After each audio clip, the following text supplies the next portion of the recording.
And only by the learned writer to set down our excommunication and meet me at the jail.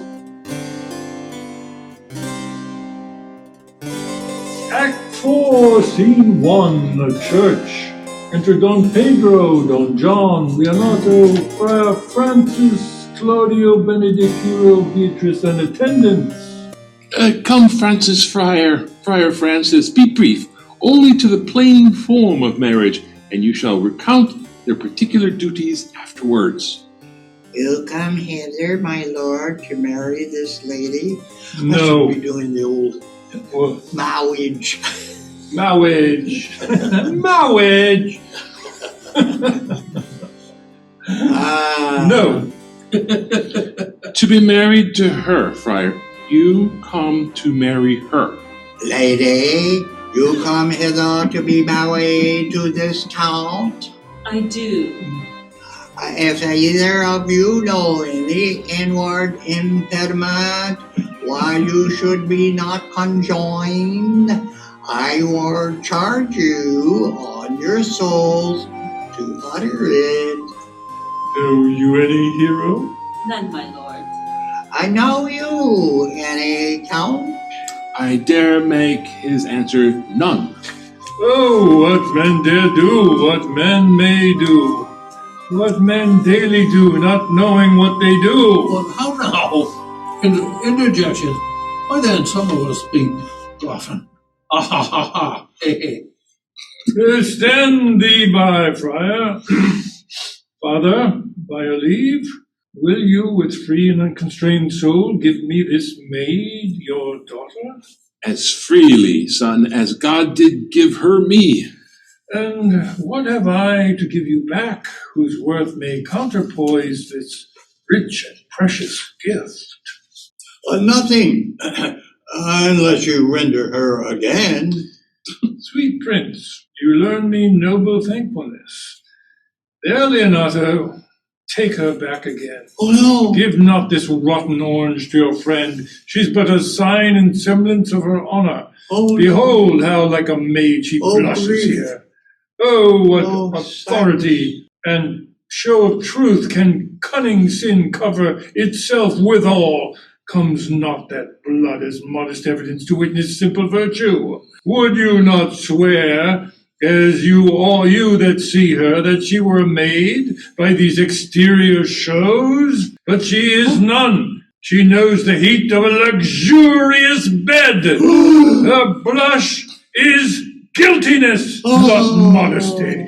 What do you mean, my lord? Not to be married, not to knit my soul to an approved wanton. Dear my lord, if you in your own proof have vanquished the resistance of her youth and made defeat of her virginity. I know what you would say. If I have known her, you will say she did embrace me as a husband, and so extenuate the forehand sin. No, Leonato, I never tempted her with word too large, but as a brother to his sister, showed bashful sincerity and comely love.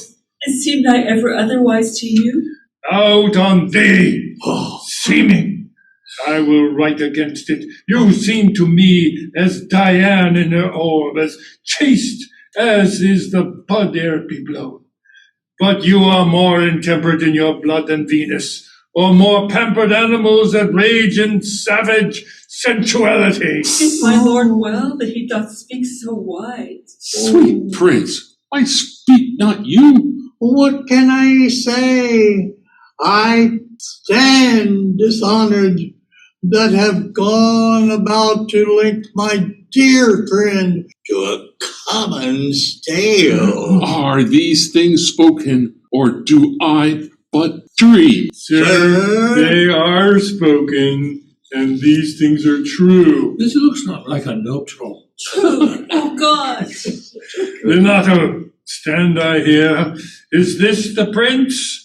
Is this the prince's brother? Is this face hero's? Are our eyes our own? All this is so, but what of this, my lord? Let me but move one question to your daughter, and by that fatherly and kindly power that you have in her, bid her answer truly. I charge thee to do so, as thou art my child. Oh God, defend me. How am I beset? What kind of catechizing call you this? To make you answer truly to your name. Is it not Hero? Who can blot that name with any just reproach? Marry, that can Hero. Hero itself can blot out Hero's virtue.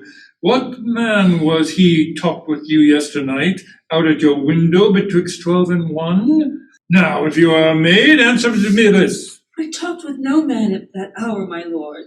Why, then you are no maiden. Leonato, I am sorry you must hear, but upon mine honor, myself, my brother, and this grieved count did see her, hear her, at that hour last night, talk with a ruffian at her chamber window, and who hath indeed, under a most liberal villain, confessed the vile encounters that they have had 1,000 times in secret. Fie, they are not to be named, my lord, not to be spoke of. There is not chastity enough in language without offense to utter them. Thus, pretty lady, I'm sorry for thy much misgovernment.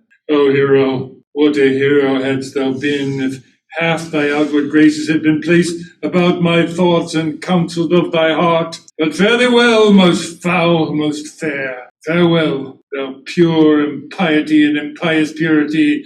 For thee I'll lock up all the gates of love, and on my eyelid shall conjecture hang, to turn all beauty to thoughts of harm, and never shall it be more gracious. Hath no man's dagger here a point for me? Ooh! But how now, cousin?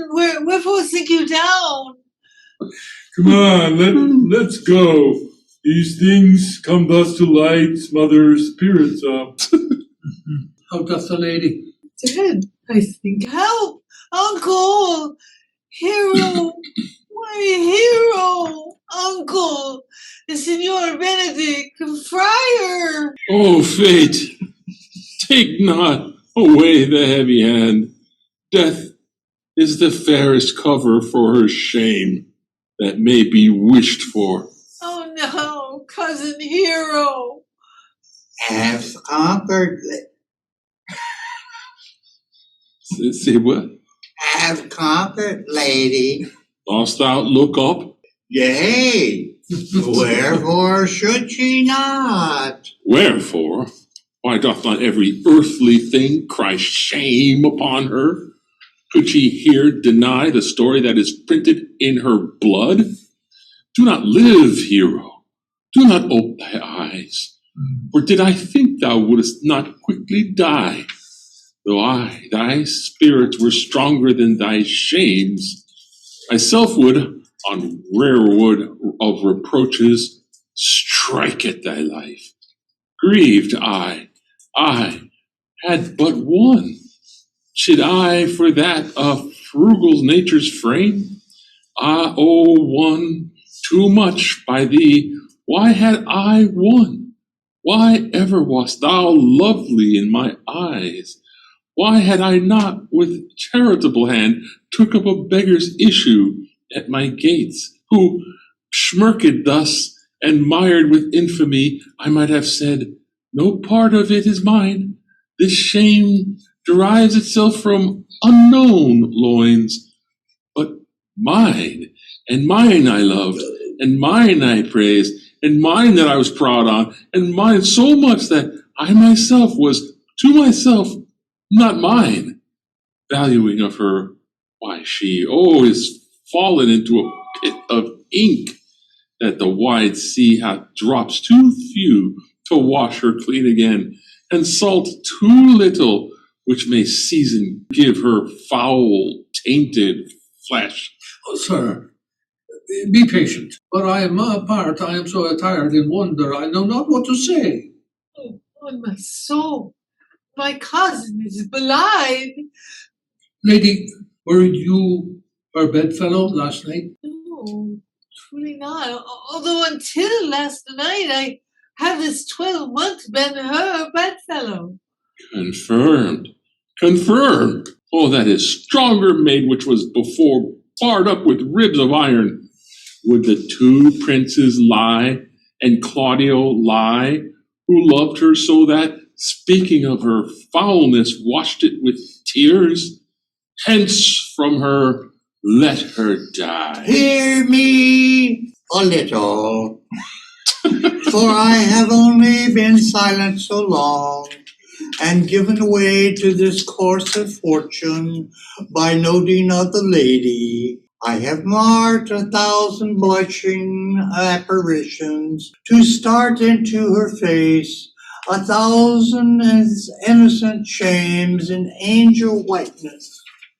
Beat away those blushes. In her high there appeared a fire to burn the errors of these princes hold against her laden brood.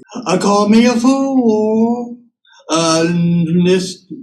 trust not my reading, nor my observations, which with experimental seal doth warrant the tenor of my book. And trust not my age, my reverence, calling, or divinity. If this sweet lady lie not guiltless here under some biting error. Friar, it cannot be. Thou seest all the grace that she hath. Left is that she will not add to her damnation a sin of perjury. She not denies it. Why seekest thou then to cover with excuse that which appears in proper nakedness? Neighbor, lady, what man is he you are accused of? They know that do accuse me. I know none.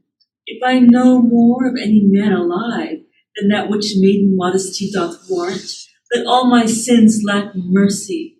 O my father, prove you that any man with me conversed at hours unmeet, or that I yesternight maintained the change of words with any creature. Refuse me, hate me, torture me to death. There is some tragic misprison in the princes. Then two of them have the very bent of honor, and if their wisdoms be misled in this, the practice of it lies in John the Bastard, whose spirits toil in frames of villainies. I know not. If they speak but truth of her, these hands shall tear her.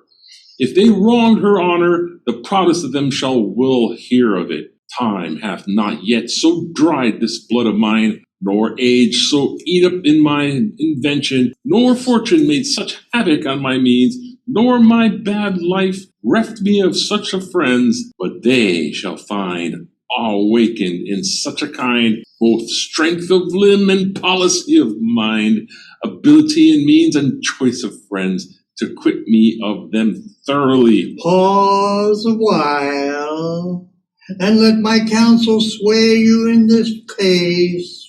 Your daughter here, the princess left for dead. Let her a while be secretly kept in, and publish it that she is dead indeed. Maintain a mourning ostentation, and on your family's old monument hang mournful epitaphs unto all rites that appertain unto burial. What shall become of this? What will this do? Oh, marry this. Well carried shall on her behalf change slander to remorse, and that is some good. But not for that dream I on this strange course, but on this travail look for a greater birth. She dying, it must be so maintained by the instant that she was accused, it shall be lamented, pitied, and excused, For every bear, though its soul falls out, that we prize not to the worth whiles we enjoy it, but being lacked and lost. And when we rack the value, then we find the virtue that possession will not show us, whiles it was ours. And so I can chatter on and chatter till the end of that speech. And in some reclusive and religious life, all out of all eyes, tongues, minds, and injuries. Signor Leonardo, let the friar advise you. And though you be my inwardness and love with him much unto the prince and Claudio, yet by mine honor I will deal in this as secretly and as justly as your soul should with your body. Being that I flow in grief, the smallest twine may lead me. 'Tis well consented presently away, and to strange sores strangely they strain the cure. Come, lady, die to live this wedding day, this marriage. Perhaps it is prolonged, but have patience and endure. Lady Beatrice, have you wept all this while? Yea, and they will weep a while longer. I will not desire that. But you have no reason. I do it freely. Well, surely I do believe your fair cousin is wronged. How much might the man deserve of me that would right her? Is there any way to show such friendship? A very even way, but no such friend. Well, may a man do it? It is a man's office, but not yours. Well, but I do love nothing in the world so well as you. Is not that strange? As strange as the things I know not. It were it possible for me to say I love nothing so well as you. But believe me not, and yet I lie not. I confess nothing, nor I deny nothing. I am sorry for my cousin. I am my soul, Beatrice. Thou lovest me. I do not swear and eat it. I will swear by it that you love me, and I will make him eat it that says, I love not you. Oh. Will you not eat your word? With no sauce that can be devised into it. I protest, I love thee. What? Oh, then God forgive me. What offense, sweet Beatrice? You stayed me in a happy hour. I was about to protest. I loved you. And do it with all thy heart. I love you with so much of my heart that none is left to protest. Come, bid me do anything for thee. Kill Claudia. Huh? Not for the wide world. You kill me to deny it. Farewell. No, tarry, sweet Beatrice. I am gone, though I am here. There is no love in you. Nay, I pray you, let me go. Beatrice! In faith, I will go. No, we'll be friends first. Dare easier be friends with me than fight with mine enemy. Well, is Claudio thine enemy? Is he not approved in the height of villain that hath slandered, scorned, dishonored my kinswoman? Oh, that I were a man, would bear her in hand until they come to take hands, and then with public accusation, uncovered slander, unmitigated rancor. Oh God, that I were a man, I would eat his his heart in the marketplace. Well, hear me, Beatrice. Talk with a man out at a window, a proper saying. Nay, but Beatrice. Sweet hero, she is wrong, she is slandered, she is undone. Beatrice. And counties, surely a princely testimony, a goodly Count Comfect, a sweet gallant, surely. Oh, that I were a man for his sake, or that I had any friend would be a man for my sake. Oh, but manhood is melted into courtesies, valor into compliment, and men are only turned into tongue, and trim ones too. Oh, he is now as valiant as Hercules that only tells a lie and swears it. Oh, I cannot be a man with wishing. Therefore I will die a woman with grieving. But not tarry, good Beatrice. By this hand, I love thee. Use it for my love some other way than swearing by it. But think you in your soul Count Claudio hath wronged Hero? Yea, as sure as I have a thought or a soul. Enough. I am engaged. I will challenge him. I will kiss your hand. And so I leave you. By this hand, Claudio shall render me a dear account. So as you hear me, so think of me. Go comfort your cousin. I must say she is dead. And so, farewell. And we'll skip scene 2 of prison and go to Act 5. Act 5, Scene 1. Act 5, Scene 1. Oh, Leonardo's house. If you go thus, you will kill yourself, and 'tis not your wisdom, 'tis to second grief against yourself. I pray thee cease thy counsel, which falls into mine ears as profitless as water in a sieve.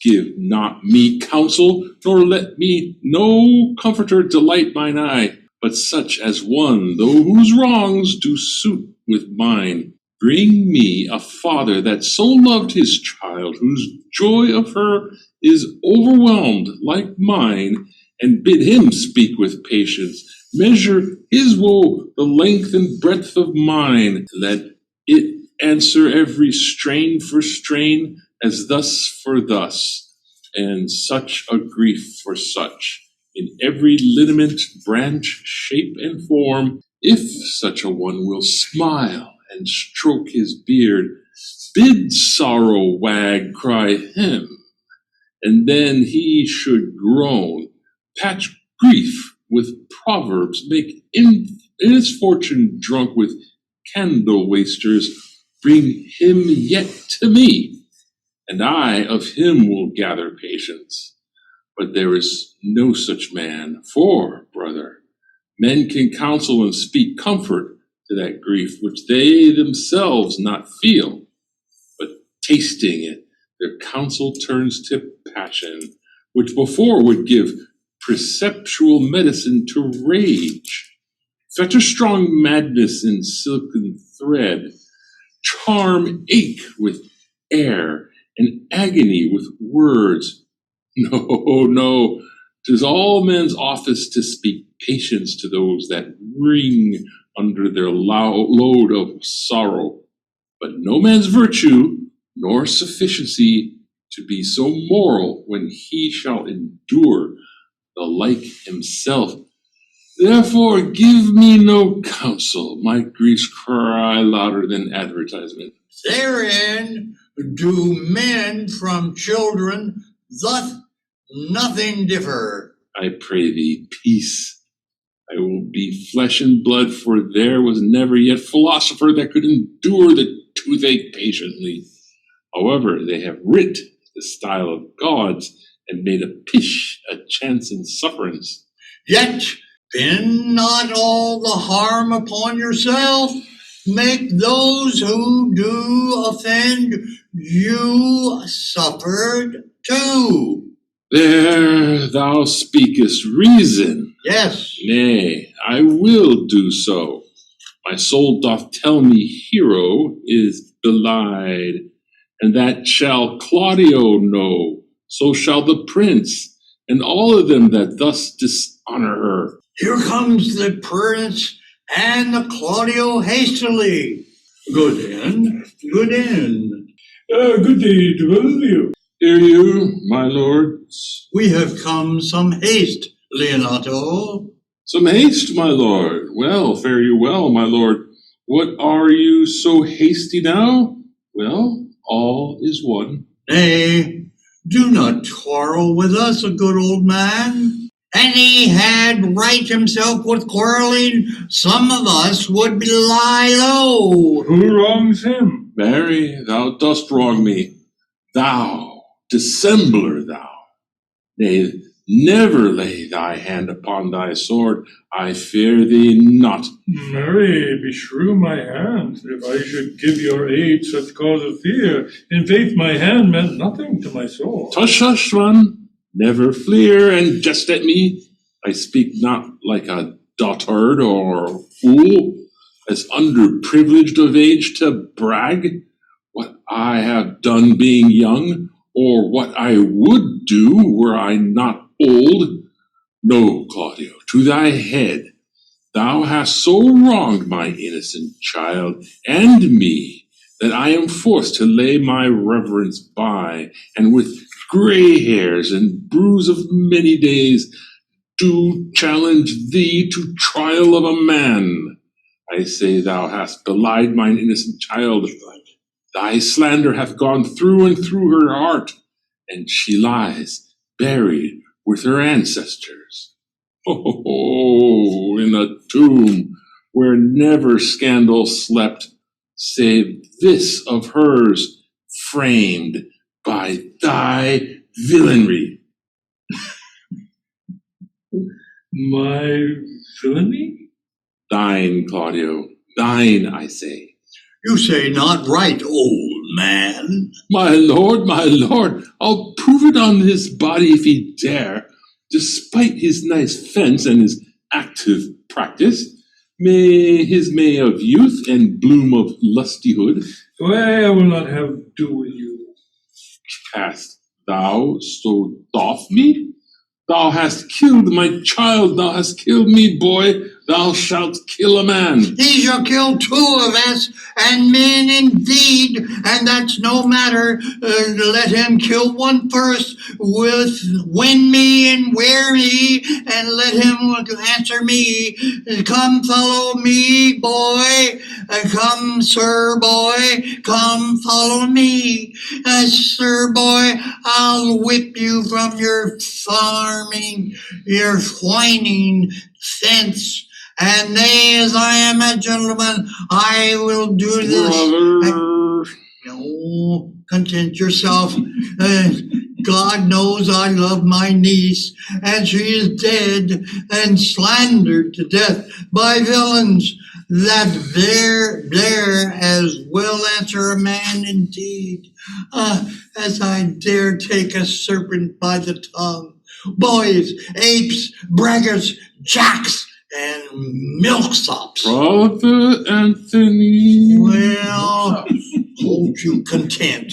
What, man? I know them, yea, and when they weigh, even in the utmost scruple, scambling and outfacing and fashion-mongering boys, and lie and cog and flout and deprave and slander, go antiquely and show outward hideousness, and speak of half a dozen dangerous words, and how they may hurt their enemies if they durst, and this is all. But, Brother Anthony. Oh, come, 'tis no matter. Do you not meddle, and let me deal in this. Ah, gentlemen both, we will not wake your patience. My heart is sorry for your daughter's death, but on mine honor, she was charged with nothing but what is true. and very full of proof. My lord, my lord. I will not hear you. No? Come, brother, away. I Oh. will be heard. Or some of us will be smart for it. Ah. Come, see, here comes the man we seek to seek. We went to seek, and we seek to seek. Oh, now, senor, what news? Oh, good day, my lord. Ah, welcome, senor. You are most come to part almost afraid. We had like to have had our two noses snapped off with two old men without teeth. Leonardo and his brother, yes. And what thinkest thou? Had we fought, I doubt we would have been too young for them. Only in the first quarrel there is no truth, our lord. I come out to seek you both. We have been up and down to seek thee, for we are high-proof melancholy, and were fain have it beaten away. Wilt thou use thy wit? Well, it is in my scabbard. Shall I draw it? Ah, dost thou wear thy wit by thy side? Never any did so, though very many have been beside their wit. I will bid thee draw, as we do bid the minstrels draw, to pleasure us. As I am an honest man, he looks pale. Art thou sick or angry? What courage, man! What though care killed a cat, thou hast mettle enough in thee to kill care. Oh, sir, I shall meet your wit in the career, and you shall charge it against me. I pray you choose another subject. Nay then, and give him another staff. His last was broke cross. By the light he changes more and more. I think he be angry indeed. If he be, he knows how to turn his girdle. Shall I speak a word in your ear? God bless me from a challenge. You are a villain. I jest not. I will make it good to see how you dare, with what you dare, and when you dare. Do me right, or I will protest your cowardice. You have killed a sweet lady, and her death shall follow heavy on you. Let me hear from you. Well, I will meet you, so I have good cheer. What? A feast? A feast! Faith, I thank him, and he hath bid me to a calf's head and a capon, the which, if I do not carve most curiously, say my knife's not. Shall I not find a woodcock too? Sir, your wit ambles well. It goes easily. I tell thee how Beatrice praised thy wit the other day. I said, thou hast a fine wit. True, said she, a fine little wit. No, said I, a great wit. Right, says she, a great gross one. And nay, said I, a good wit. Just, said she, it hurts nobody. Nay, said I, the gentleman is wise. Certain, said she, a wise gentleman. Nay, said I, he hath the tongues. That I believe, said she, for he has sworn a thing to me on Monday night, which he forswore on Tuesday morning. And there's a double tongue, there's two tongues. Thus did she an hour together transshape thy particular virtues, yet at last she concluded with a sigh, thou wast the properest man in Italy. For the which she wept heartily and said she cared not.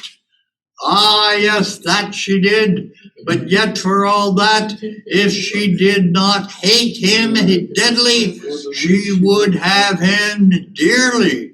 The old man's daughter told us all. All in all, and moreover, God saw him when he was hid in the garden. Ah, but when we set the savage bull's horns on the sensible Benedict's head. Yea, and text underneath, Here dwells Benedict, the married man. Benedict? Very well, boy. You know my mind. I will leave you now for your gossip-like humor.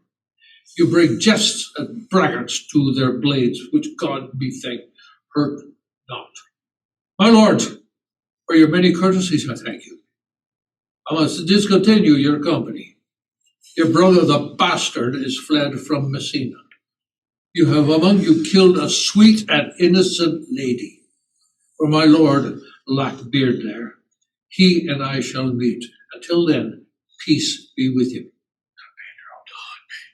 He is in earnest. In most profound earnest, and I'll warrant you for the love of Beatrice. He hath challenged thee. Most sincerely. What a pretty thing man is when he goes in his doublet and hose and leaves off his wit. He is then a giant to an ape, but then is an ape a doctor to such a man. But, soft you, let me be, pluck up my heart and be sad. Did he not say my brother was fled? Come you, sir, if justice cannot tame you, she shall be ever weigh more reasons in her balance. Nay, and you, a cursing hypocrite, once you must be looked to. Oh, now, two of my brother's men, bound, Borachio one. Hearken after their offense, my lord. Officers, what offense have these men done? Marry, sir, they have committed false report. Moreover, they have committed untruth. Secondarily, they are slanderous. Sixth and lastly, they have belied a lady. Thirdly, they have terrified unjust things. And to conclude, they are lying knaves. First, I must ask you what they have done. Thirdly, I ask thee, what's their offense? Sixth and lastly, why are they committed? And to conclude, what you lay to their charge. Rightly reasoned, and in his own division, and by my troth, there's one meaning well suited. Who have you offended, masters, that you have thus bound in your answer? Thus, learned constable is too cunning to be understood. What's your offense? Ha! Sweet prince, let me go no further to mine answer. Do you hear me? And let this count kill me. I have deceived most, even your very eyes, what your wisdoms could not discover. These shallow fools have brought to light, who in the night heard me confessing to this man how Don John, your brother, incensed me to slander the lady. Lady Hero, and how you were brought into the orchard and saw me court Margaret in Hero's garments. How you disgraced her when you should marry her. My villainy have been under record, and which I had rather seal with my death than repeat over to my shame. The lady is dead upon mine and my master's false accusation. Briefly, I desire nothing but the reward of the gallant. Runs not this speech like iron through your blood? I have drunk poison whilst he uttered it. But did not my brother set thee on thee? Yea, but he paid me richly for the practice of it. And he composed and framed his treachery and fled. He is upon this villainy. Sweet hero, now thy image doth appear in the rare semblance that I loved it first. Come away, the plaintiffs, yes, but by this time our sexton hath reformed Signor Leonato of the matter. And masters, do not forget to specify when time and place shall serve that I am an ass. Here, and here comes the Senor Leonato, the sector too. Which is the villain? Let me see his eyes, that when I note another man like him, I may avoid him. Which of these is he? If you would know your wronger, look on me. Art thou the slave with thy breath hath killed mine innocent child? Yea, even I alone. No, not so, villain. Thou beliest thyself. Here stand a pair of honorable men. The third is fled that had a hand in it. I thank you, princes, for my daughter's death. Record it with your high and worthy deeds. 'Twas bravely done, if you bethink you of it. I know not how to pray your patience, yet I must speak. Choose your revenge yourself. Impose me to what penance your invention can lay upon my sin. Yet sinned I not, but in mistaking. By my soul, nor I. And yet to satisfy this good old man, I would bend under any heavy weight that he'll enjoin me to. I cannot bid you. Bid my daughter live. That were impossible. But I pray you both, possess the people in Messina here, how innocent she died. And if your love can labor aught in sad invention, hang her an epitaph upon her tomb, and sing it to her bones. Sing it tonight. Tomorrow morning come you to my house, and since you could not be my son-in-law, be yet my nephew. My brother hath a daughter, almost a copy of my child that's dead, and she alone is heir to both of us. Give her the right you should have given her cousin, and so dies my revenge. Oh, noble sir, your overkindness doth wring tears from me. I do embrace your offer and dispose for henceforth of poor Claudio. Tomorrow, then, I will expect your coming. Tonight, I take my leave. This naughty man shall face to face be brought to Margaret, who, I believe, was packed in all this wrong, hired to it by your brother. No, by my soul, she was not, nor knew not what she did when she spoke to me. But how hath been just and virtuous, and anything that I do by her.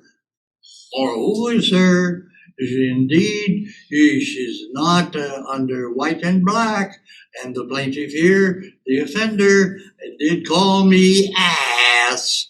And I beseech you, let it be remembered in his punishment, and also the watch heard them talk of one deformed. They say he wears a key in his ear and a lock hanging by it, and borrows money in God's name. The which he hath used so long and never paid, and now men grow hard-hearted and will lend nothing. For God's sake, pray you, examine him upon that point. I thank thee for thy care and honest pains. Your worship speaks like a most thankful and reverend youth, and I praise God for you. Yes, for thy pains. God save the foundation. Go, I discharge thee of thy prisoner, and I thank thee. I leave an errant knave with your worship, and which I beseech your worship to correct yourself and the example of others. God keep your worship, and I wish you worship well. God restore you to health, and humbly give you leave to depart. And the merry meeting may be wished. God prevent it. Come, neighbor. Until tomorrow morning, lords, farewell. Farewell, my lords. We look for you tomorrow. We will not fail. Tonight I'll mourn with Hero. Bring you these fellows on. We'll talk with Margaret and how her acquaintances grew with this lewd fellow. Scene 2, Leonato's garden. Enter Benedict and Margaret. Dance, everyone. Huh? We're doing 2, skipping 3. Okay, good. Okay. I have to get going. I'm sorry. You have to leave. Yeah. Okay, scene 2, Leonato's garden. Enter Benedict and Margaret meet. Okay. Pray thee, Mistress Margaret, serve well at my hands by helping me to the speech of Beatrice. Will you then write me a sonnet in praise of my beauty? Oh, in so high a style, Margaret, that no man living shall come over to it. For in most comely truth thou deservest it. To have no man come over me? Why shall I always keep below stairs? Or thy wit is quick as a greyhound's mouth it catches. And yours is as blunt as a fencer's foils, which hit but hurt not. No, a most manly wit, Margaret, it will not hurt a woman. And so, I pray thee, you call Beatrice, I give thee the bucklers. Give us the swords. We have bucklers of our own. Well, if you use them, Margaret, you must put in the pikes with a vice. They are dangerous weapons for maids. Well, I will call Beatrice to you, who I think hath legs. And therefore will come.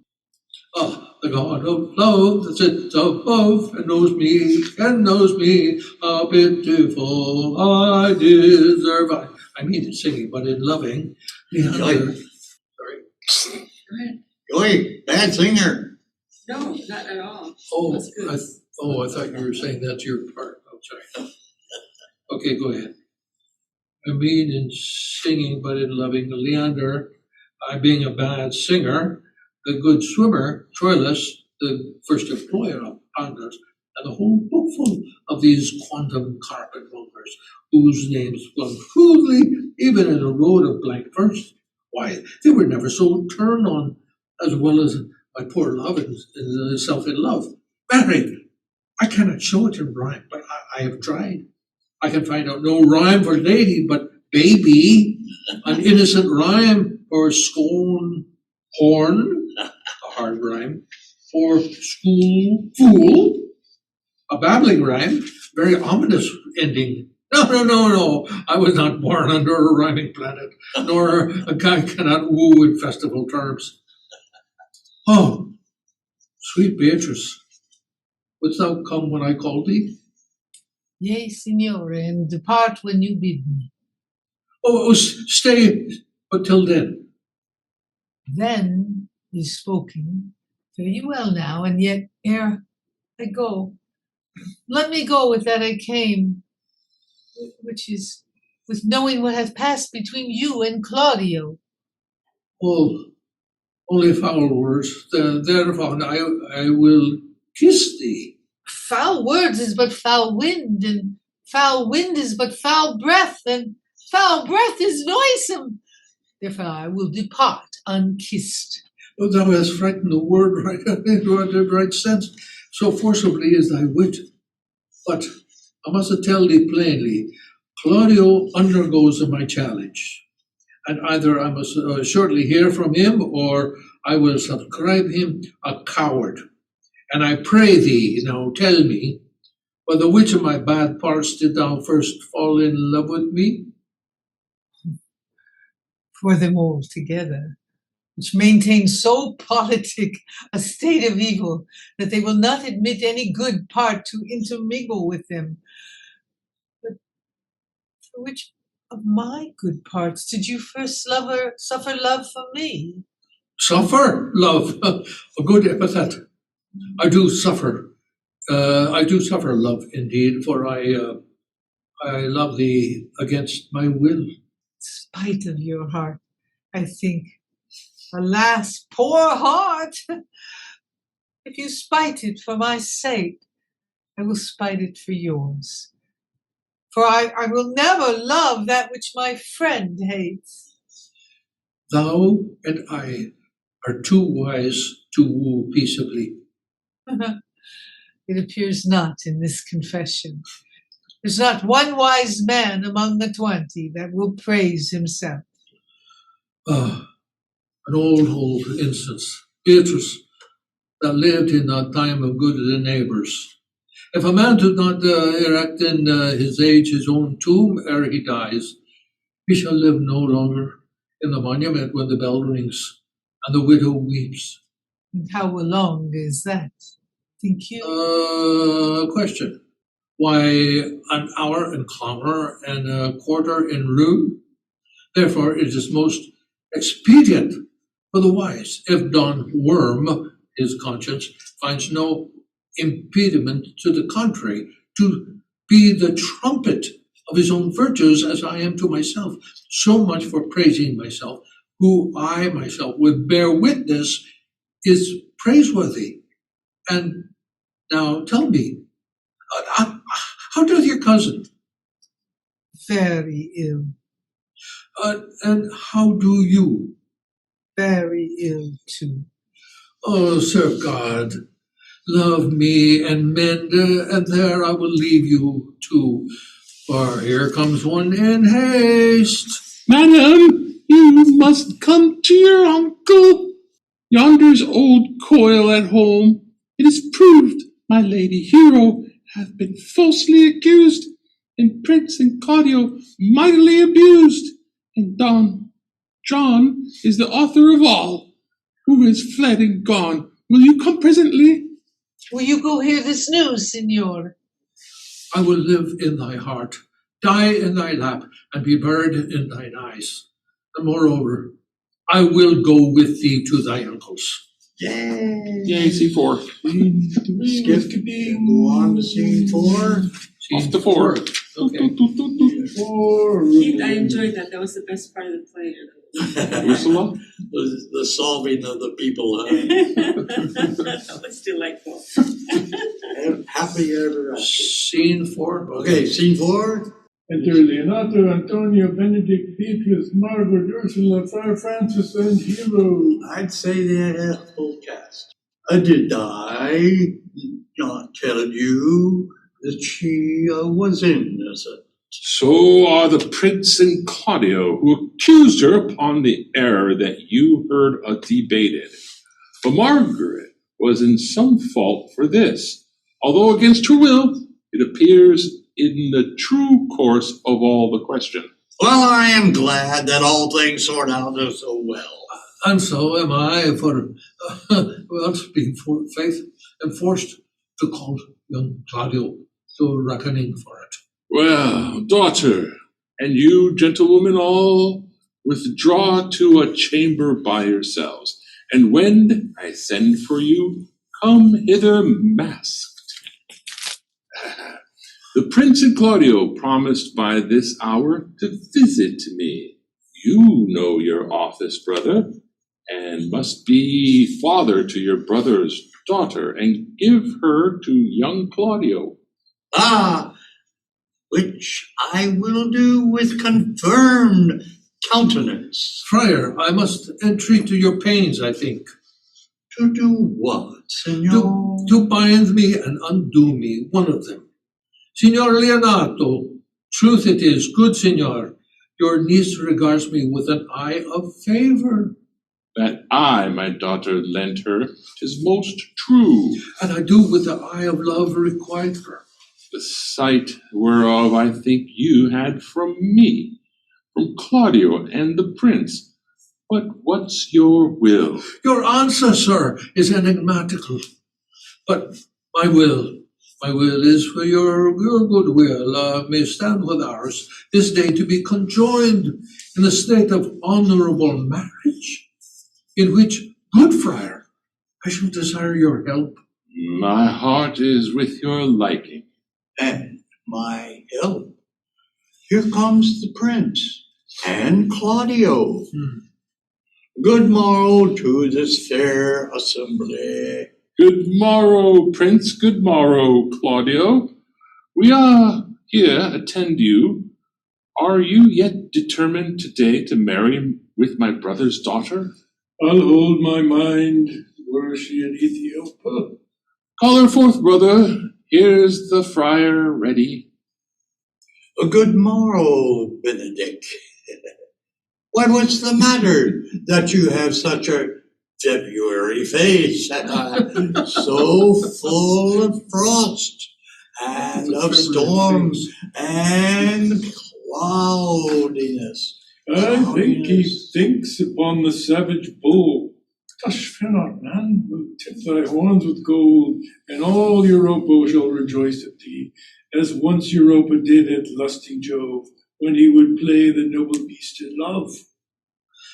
Will Jove ride an amiable low, and some strange bull leaped your father's cow, and got a calf in that same noble feat, much like you, for you have just his bleat.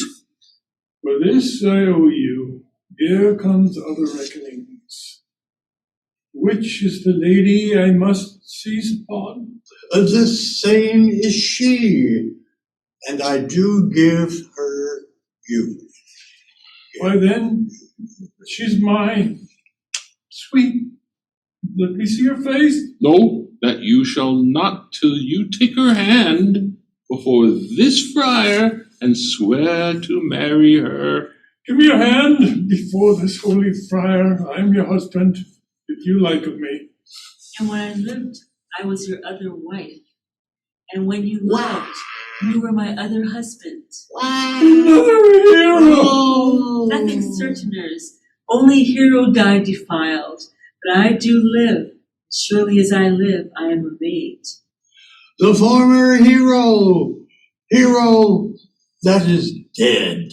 She died, my lord, but whiles her slander lived. All this amazement I can qualify, when after the body rites, the holy rites are ended in marriage. And let's tell you largely of the fair hero's death, and to the chapel let us presently. Soft and fair friar, which is Beatrice? I answer to that name. What is your will? Do you not love me? Why, no.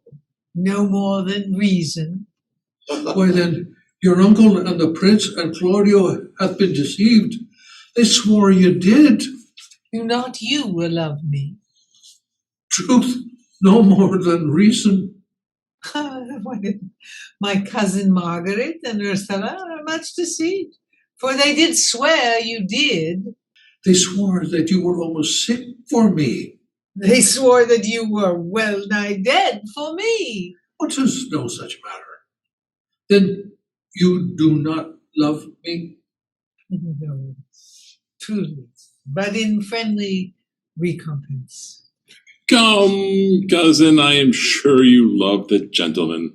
And I'll be sworn upon it that he loves her. For here's a paper written in his hand, a halting sonnet of his own pure brain, fashioned to Beatrice. And here's another, written in my cousin's hand, stolen from her pocket, containing her affection unto Benedict. A miracle! It's our own hands against our hearts. Come, I will have thee, but by this light I take thee for pity. I would not deny you, but by this a good a day I yield upon great persuasion, and partly to save your life, for I was told you were in a consumption. Peace! I will stop your mouth.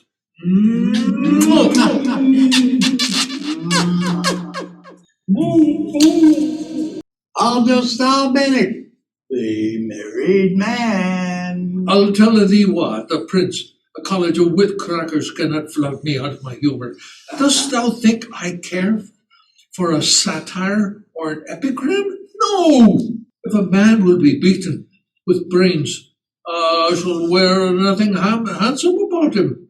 In brief, since I do purpose to marry, I will think nothing to any purpose that the world can say against it. And therefore, never flout at me for what I have said against it. For man is a giddy thing, and this is my conclusion. For thy part, Claudio, I did think to have beaten thee, but in that thou art like to be my kinsman, live unbruised, and love my cousin. I had well hoped thou wouldst have denied, Beatrice, that I might have cudgelled thee out of thy single life to make thee a double dealer, which out of question thou wilt be, if my cousin do not look exceedingly narrowly to thee. Come, we are friends. Let's have a dance ere we are married, that we might lighten our own hearts and our wives' heels. You will have a dancing afterwards. First, my word. Therefore, play music.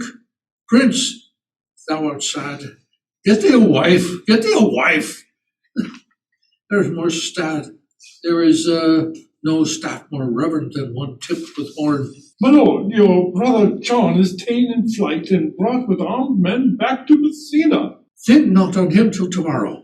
I'll devise the brave punishment for him. Strike up pipers! There